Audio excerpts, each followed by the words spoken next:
Marketing, an introduction.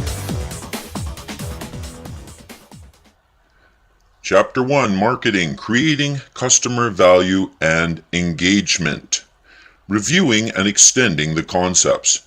Chapter review and critical thinking. Objectives review. Today's successful companies, whether large or small, for-profit or not-for-profit, domestic or global, share a strong customer focus and a heavy commitment to marketing. The goal of marketing is to engage customers and to manage profitable customer relationships.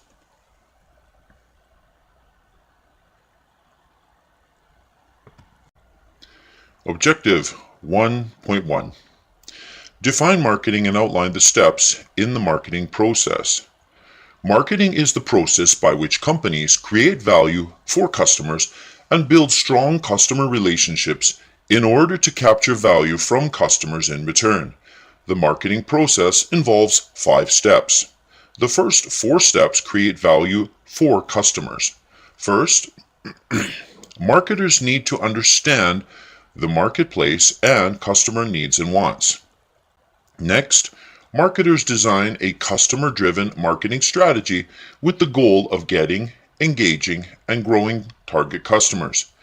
In the third step, marketers construct a marketing program that actually delivers superior value. All of these steps form the basis for the fourth step, engaging customers, building profitable customer relationships, and creating customer delight.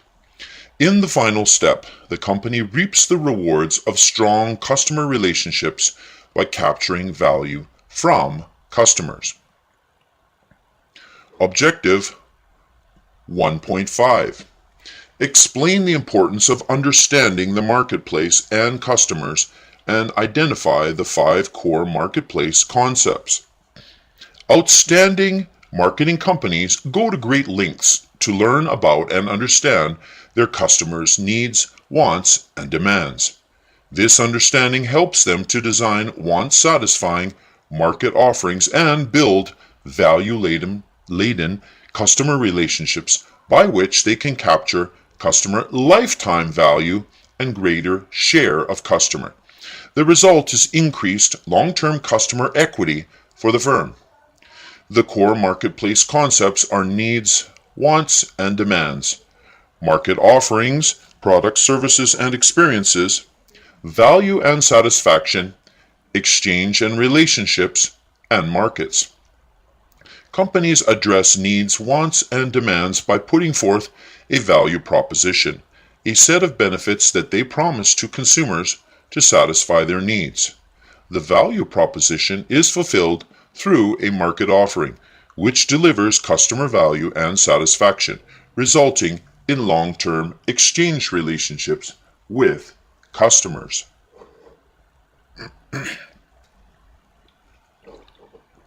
Objective 1.3.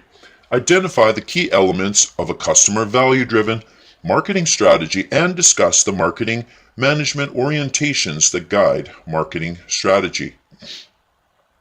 To design a winning marketing strategy, the company must first decide whom it will serve.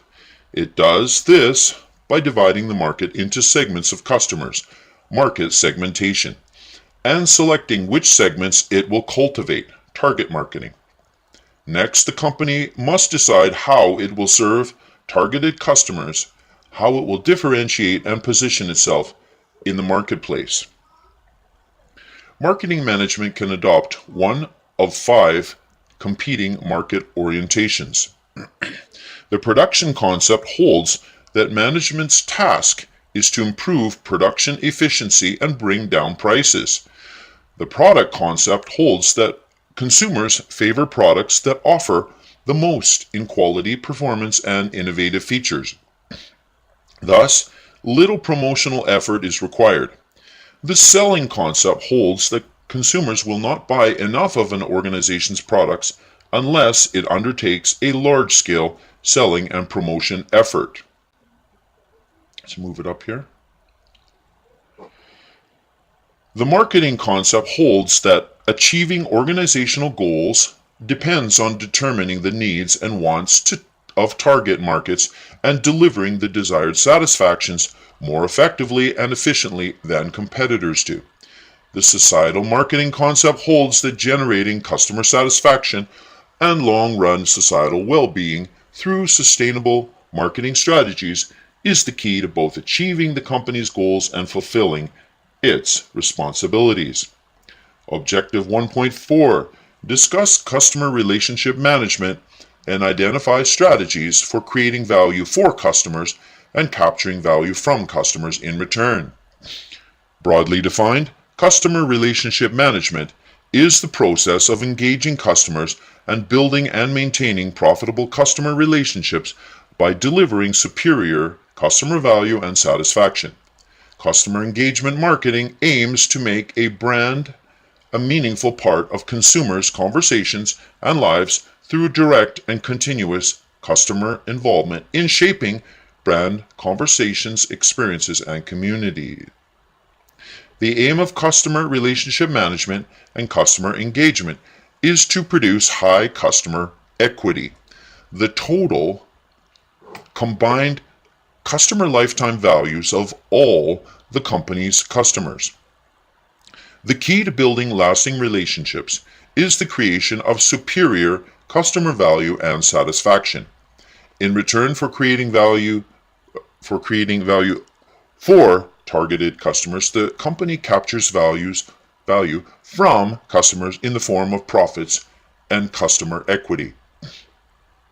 Objective 1.5: describe the major trends and forces that are changing the marketing landscape in this age of relationships. Dramatic changes are occurring in the marketing arena. The digital age has created exciting new ways to learn about and relate to individual customers. As a result, advantages in digital and social media have taken the marketing world by storm. Online, mobile, and social media marketing offer exciting new opportunities to target customers more selectively and engage them more deeply. The key is to blend the new digital approaches with traditional marketing to create a smoothly integrated marketing strategy and mix. The Great Recession caused consumers to rethink their buying priorities and bring their consumption back in line with their incomes. So I believe the Great Recession they're talking about is 2008. Even as the post-recession economy has strengthened, Americans are now showing an enthusiasm for frugality not seen in decades. Canadians too? The challenge is to balance a brand's value proposition with current times while also enhancing its long-term equity.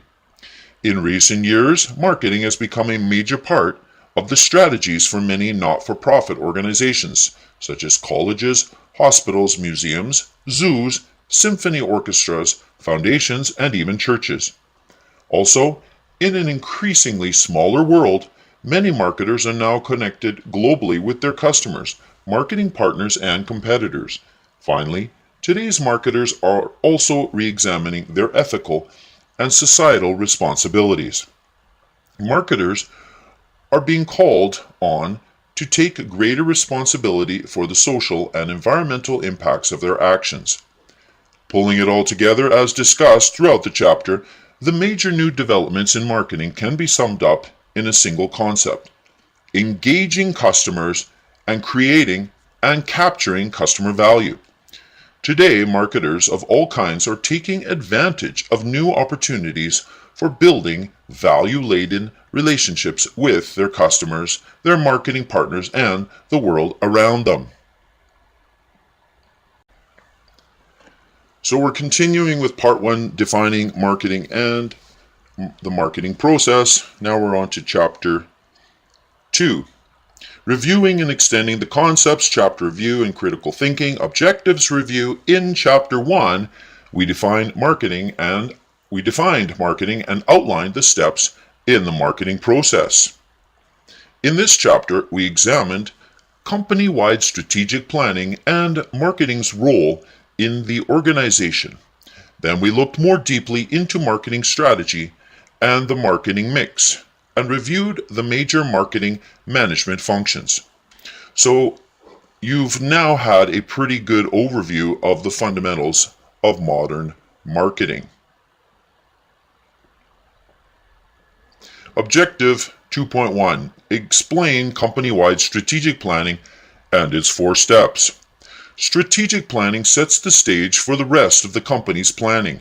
Marketing contributes to strategic planning, and the overall plan defines marketing's role in the company. Strategic planning involves developing a strategy for long-run survival and growth. It consists of 4 steps. 1. Defining the company's mission. 2. Setting objectives and goals. 3. Designing a business portfolio. And 4. Developing functional plans.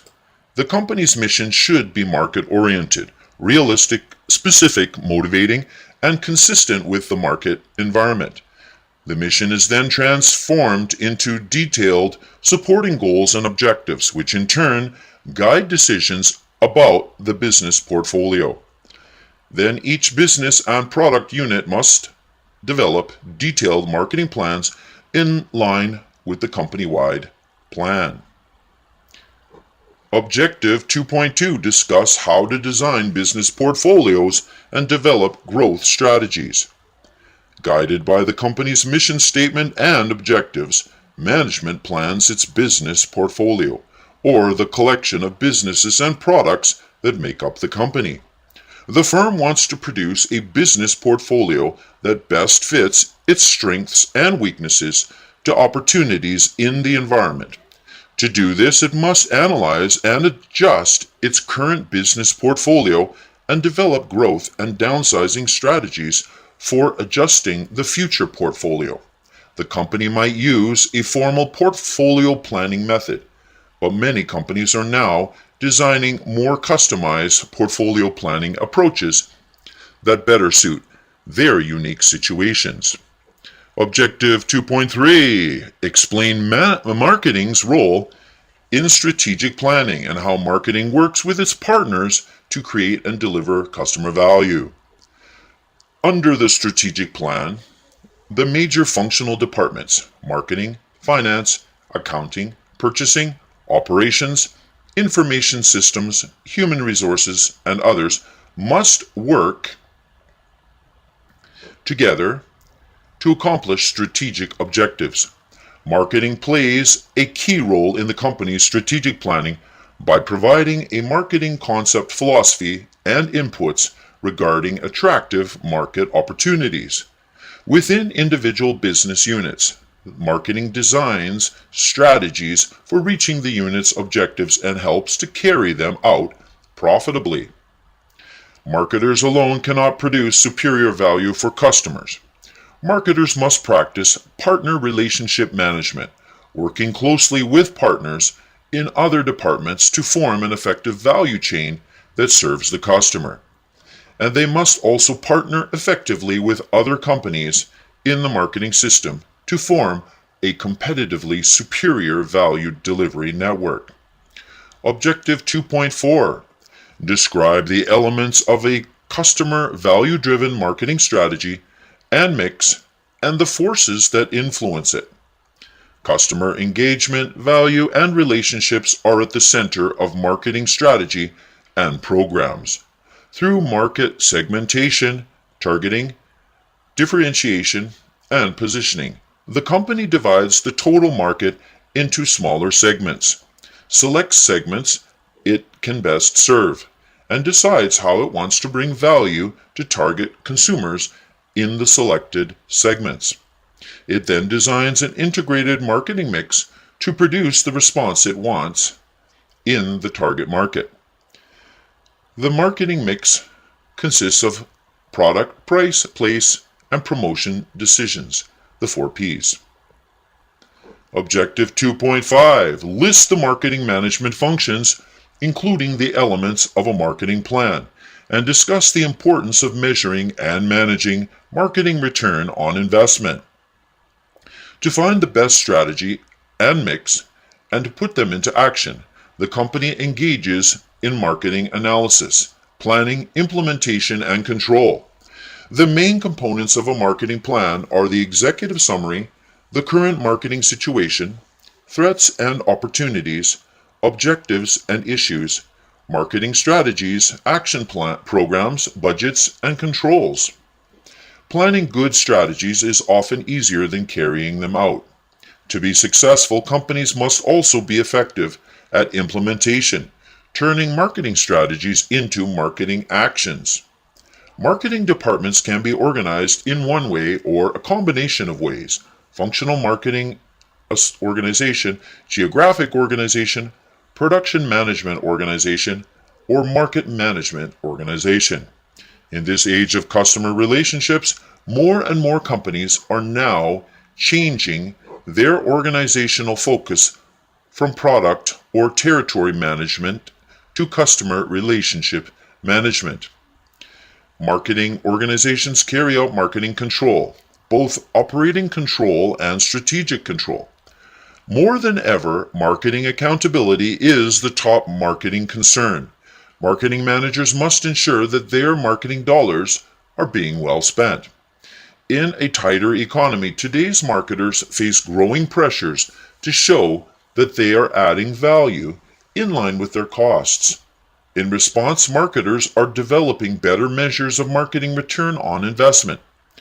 Increasingly, they are using customer-centered measures of marketing impact as a key input into their strategic decision making.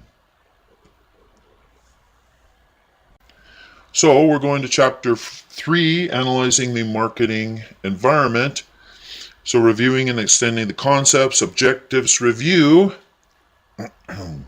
In this and the next 2 chapters, and let's see, we're on part 2 now, understanding the marketplace and customer value. See up there? All right. In this and the next 2 chapters, you'll examine the environments of marketing and how companies analyze these environments to better understand the marketplace and consumers. Companies must constantly watch and manage the marketing environment to seek opportunities and ward off threats. The marketing environment consists of all the actors and forces influencing the company's ability to transact business effectively with its target market. Objective 3.1. Describe the environmental forces that affect the company's ability to serve its customers. The company's microenvironment consists of actors close to the company that combine to form its value delivery network or that affect its ability to serve customers. It includes the company's internal environment, its several departments and management levels, as it influences marketing decision making. Marketing channel firms, suppliers, marketing intermediaries, physical distribution firms, marketing services agencies, and financial intermediaries cooperate to create customer value. Competitors vie with the company in an effort to serve customers better. Various publics have an actual or potential interest in or impact on the company's ability to meet its objectives. Finally, 5 types of customer markets exist: consumer, business, reseller, government, and international markets. The macro environment consists of larger societal forces that affect the entire micro environment. The 6 forces making up the company's macro environment are demographic, economic, natural, technological, political, social, and cultural forces. These forces shape opportunities and pose threats to the company. Objective 3.2. Explain how changes in the demographic and economic environments affect decisions. Demography is the study of the characteristics of human populations. Today's demographic environment shows a changing age structure, shifting family profiles, geographic population shifts, a better educated and more white-collar population, and increasing diversity. The economic environment consists of factors that affect buying power and patterns. The economic environment is characterized by more frugal consumers who are seeking greater value, the right combination of good quality and service at a fair price. The distribution of income also is shifting.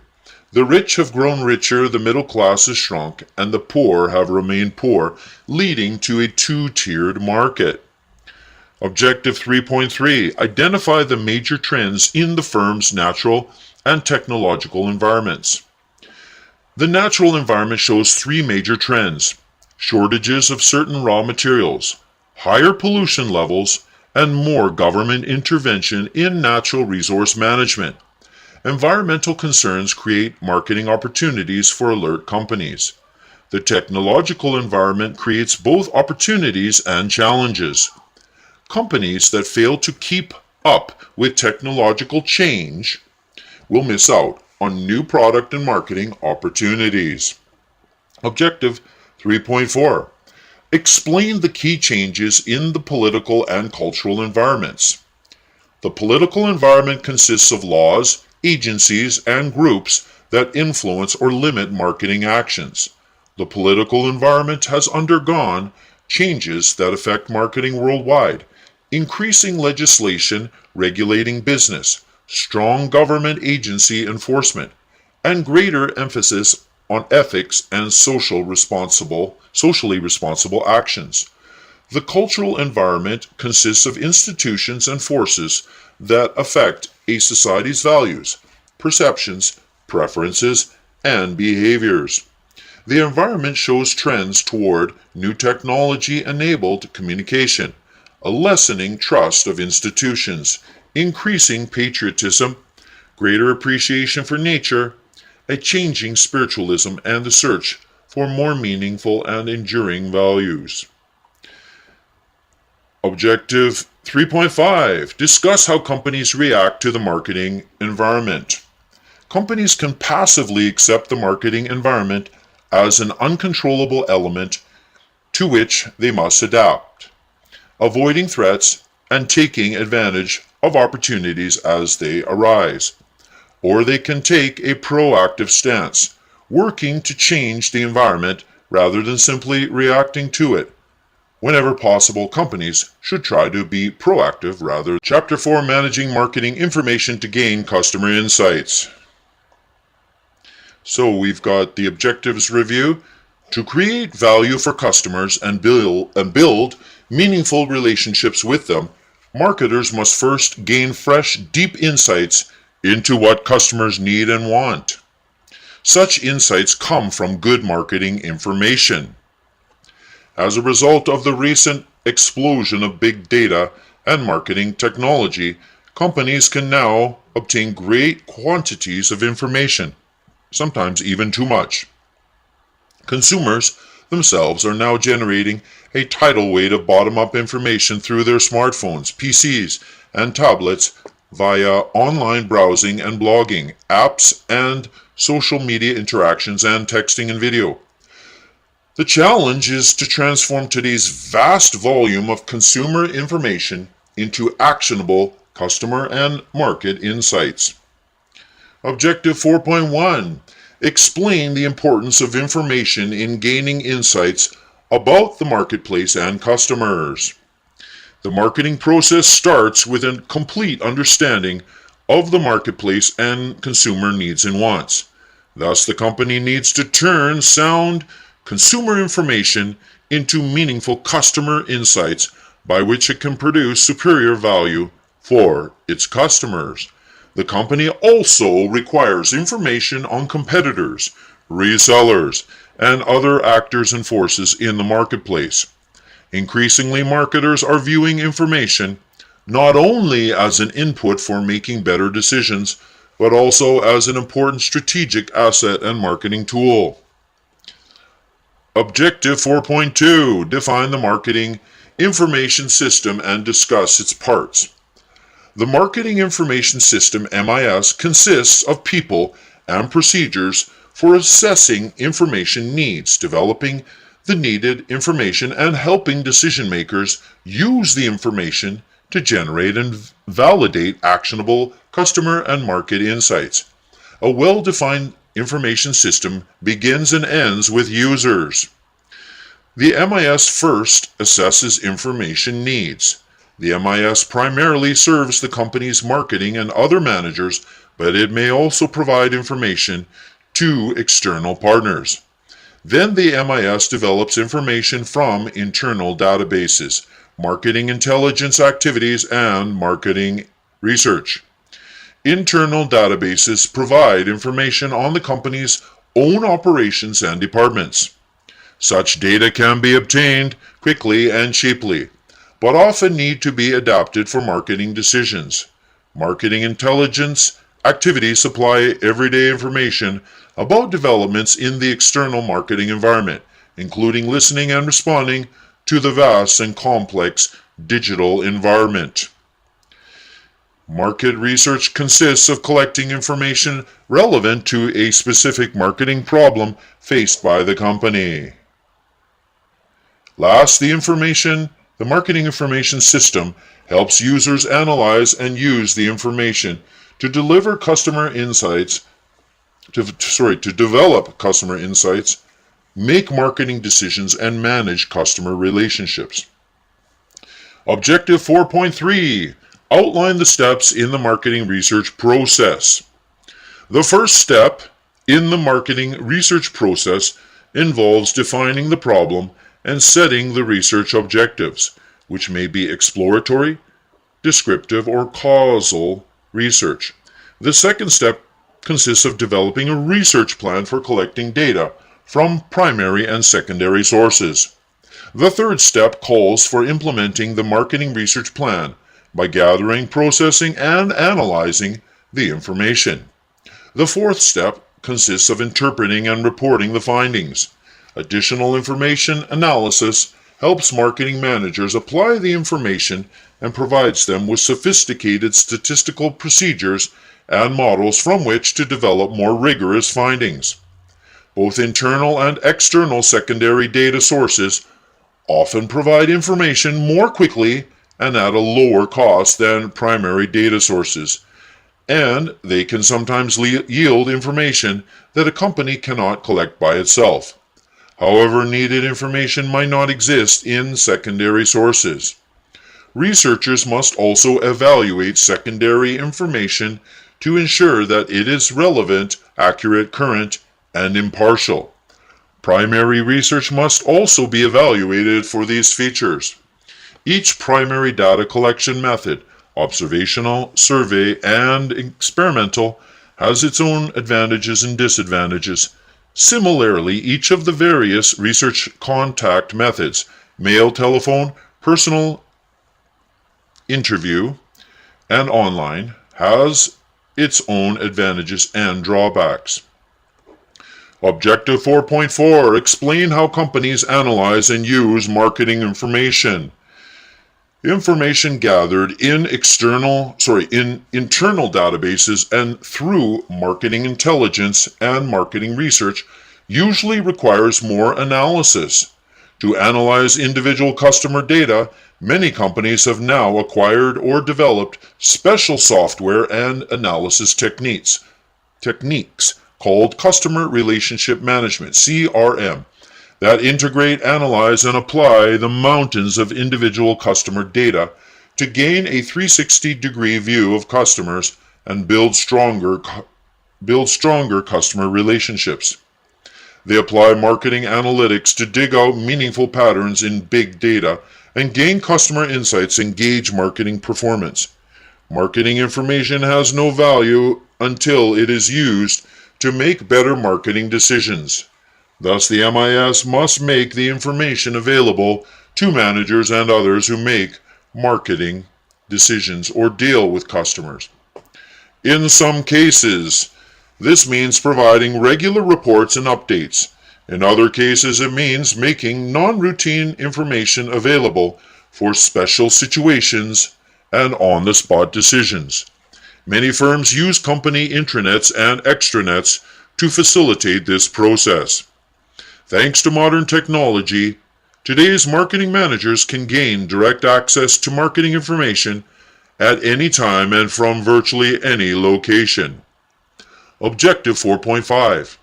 Discuss the special issues some marketing researchers face, including public policy and ethics issues. Some marketers face special marketing research situations, such as those conducting research in small business, not-for-profit, or international situations. Marketing research can be conducted effectively by small businesses and non-profit organizations with limited budgets. International marketing researchers follow the same steps as domestic researchers, but often face more and different problems. All organizations need to act responsibly concerning major public policy and ethical issues surrounding marketing research, including issues of intrusions on consumer privacy and misuse of research findings. Chapter 5, Understanding Consumer and Business Buyer Behavior. Objectives Review.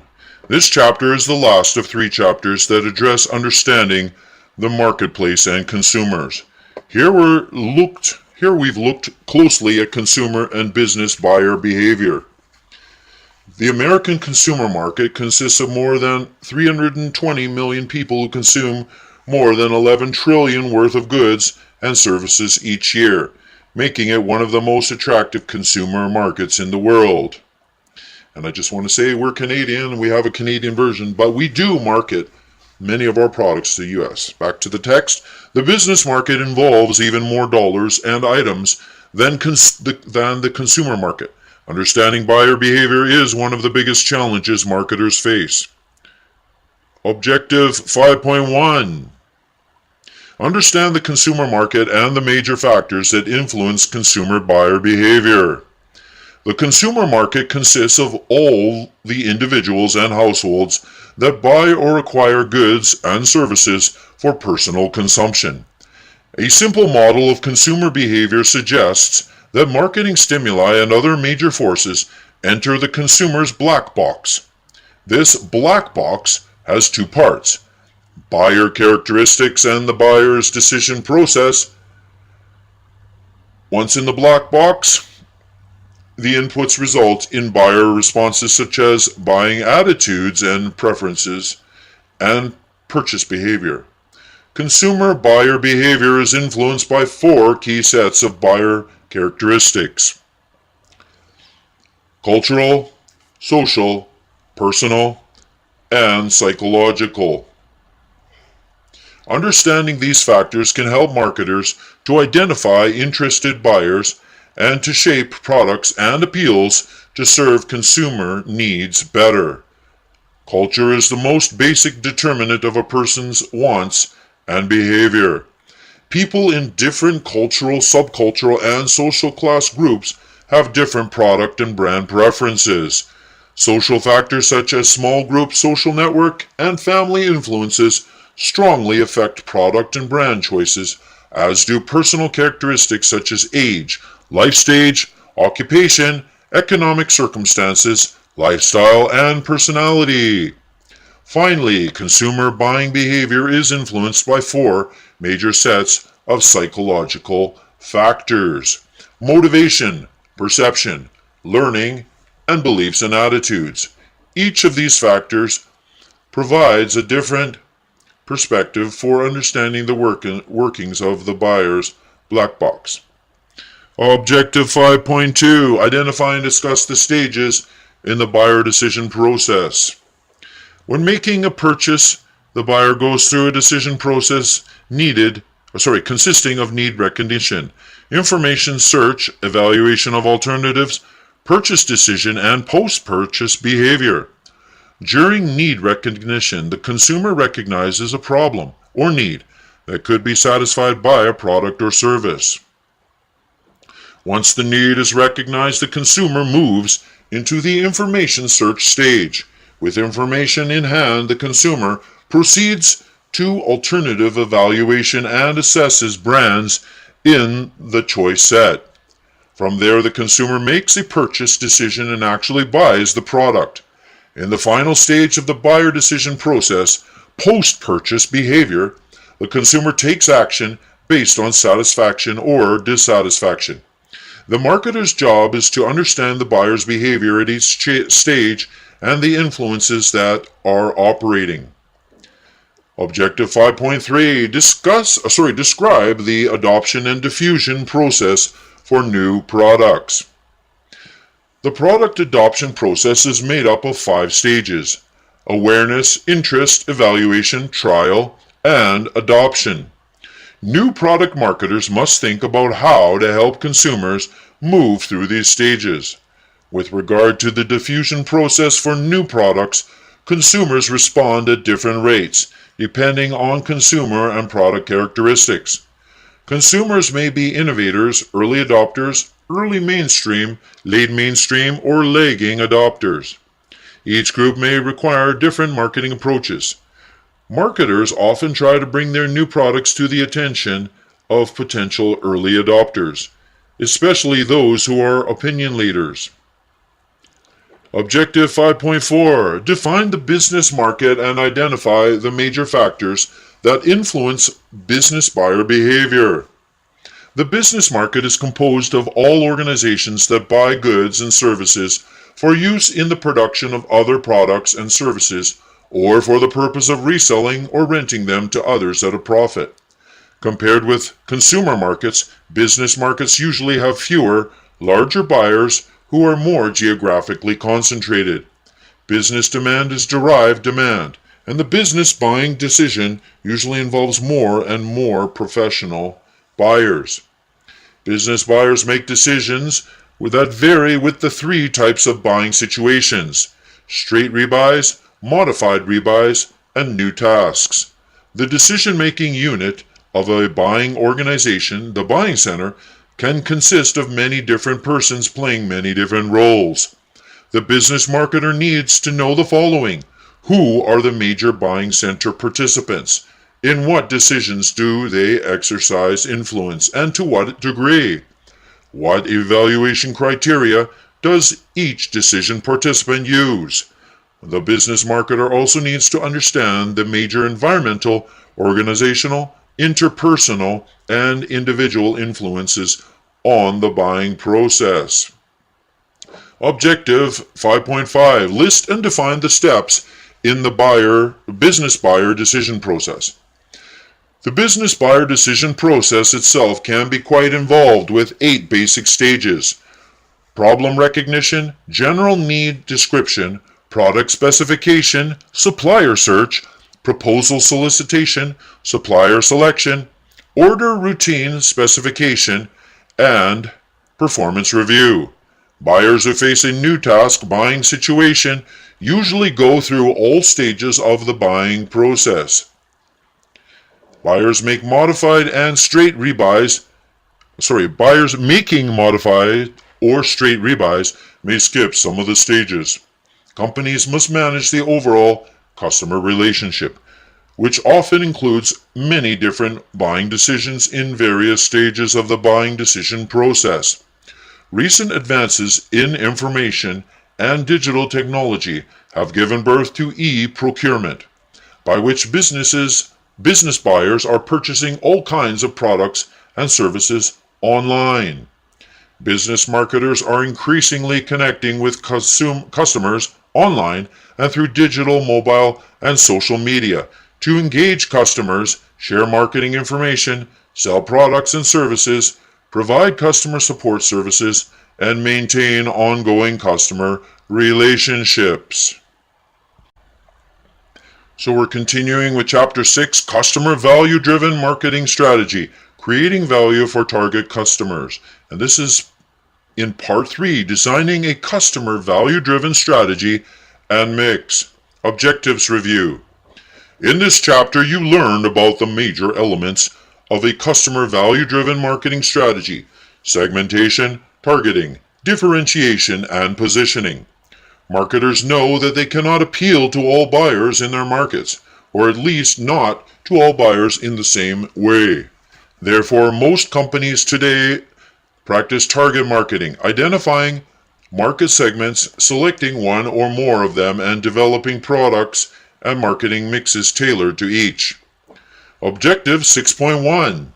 Defining the major steps in designing a customer value-driven marketing strategy.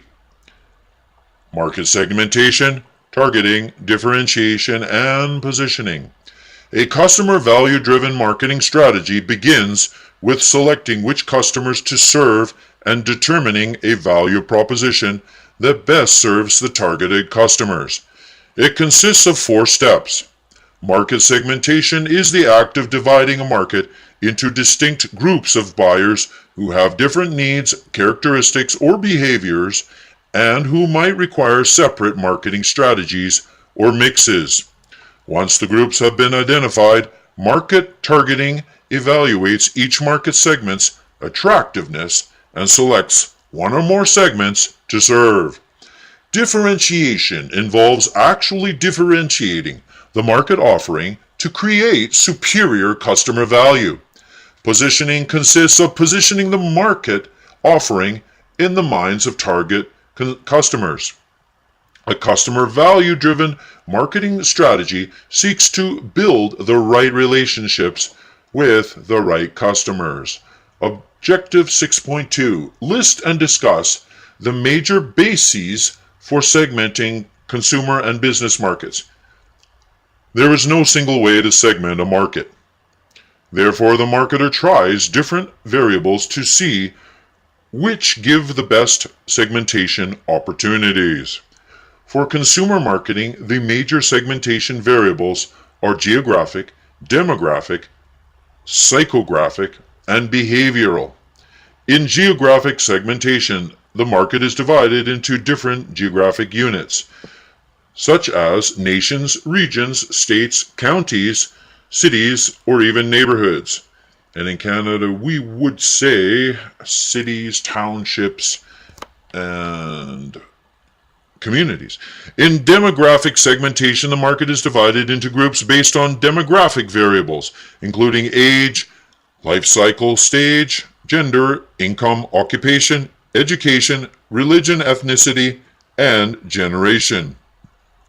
In psychographic segmentation, the market is divided into different groups based on social class, lifestyle, or personality characteristics.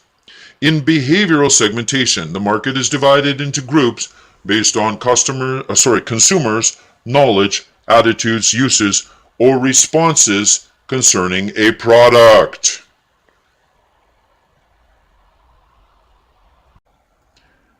Business marketers use many of the same variables to segment their markets, but business markets also can be segmented by business demographics, industry, company size, operating characteristics, purchasing approaches, situational factors, and personal characteristics.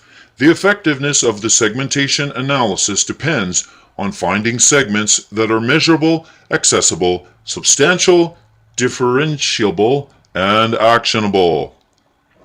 Objective 6.3. Explain how companies identify attractive market segments and choose a market targeting strategy. To target the best market segments, the company first evaluates each segment's size and growth characteristics, structural attractiveness, and compatibility with company objectives and resources. It then chooses one of the 4 market targeting strategies, ranging from very broad to very narrow targeting. The seller can ignore segment differences and target broadly using undifferentiated or mass marketing. This involves mass producing, mass distributing, and mass promoting the same product in about the same way to all consumers. Or the seller can adopt differentiated marketing, developing different market offers for several segments. Concentrated marketing or niche marketing involves focusing on one or a few market segments only.